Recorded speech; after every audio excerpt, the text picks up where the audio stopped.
It was the morning of May 23rd, 1934. The sun had just begun to rise over the quiet countryside of Sales, Louisiana. Birds chirped in the distance, and a light breeze rustled the leaves. The highway cutting through the rural landscape seemed peaceful, but hidden in the bushes along the road, 6 men waited in silence. These were Texas Ranger Frank Hamer and 5 other officers from Texas and Louisiana. They had spent months tracking the infamous outlaws, Bonnie Parker and Clyde Barrow, and today they were ready to end the chase. For 2 years, Bonnie and Clyde had terrorized the country. Their names were whispered in fear, their faces plastered on wanted posters. They had robbed banks, stolen cars, and killed anyone who stood in their way. They moved fast, leaving a trail of destruction behind, but every crime, every narrow escape brought them closer to the inevitable end. Frank Hamer had been hunting criminals for decades. He was known for his sharp instincts,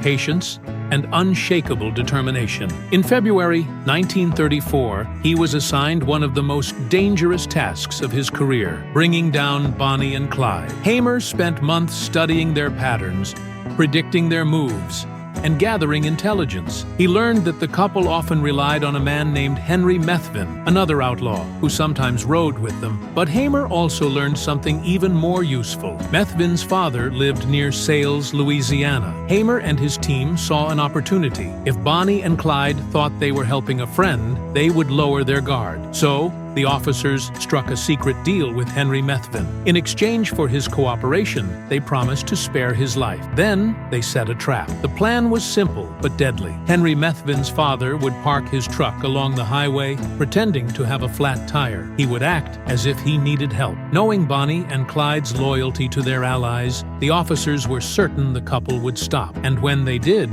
they would be surrounded. For hours, the officers waited in silence, gripping their rifles, sweat dripping down their faces in the early morning heat. Then, at last, the sound of an engine in the distance. A familiar car, a stolen Ford V8, rolled into view. The officers tensed. The car slowed down as Clyde pulled over, just as they had hoped. Clyde leaned forward, peering at the stranded truck. He didn't know that, hidden in the bushes, rifles were already aimed at him. Bonnie, sitting beside him, was humming a tune, unaware that she had only moments left to live. Suddenly, without warning, the officers opened fire. The gunshots shattered the morning air. Clyde's body jerked as bullets tore through him before he could even reach for his gun. Bonnie screamed, her hands flying up in shock, but the officers did not stop. They kept firing, pouring bullet after bullet into the car. The noise was deafening, the car shaking from the relentless barrage. In less than 20 seconds, it was over. Bonnie and Clyde's bodies slumped lifelessly in the car, riddled with over 130 bullets. Smoke drifted from the barrels of the officers' guns. The outlaws, who had once seemed invincible,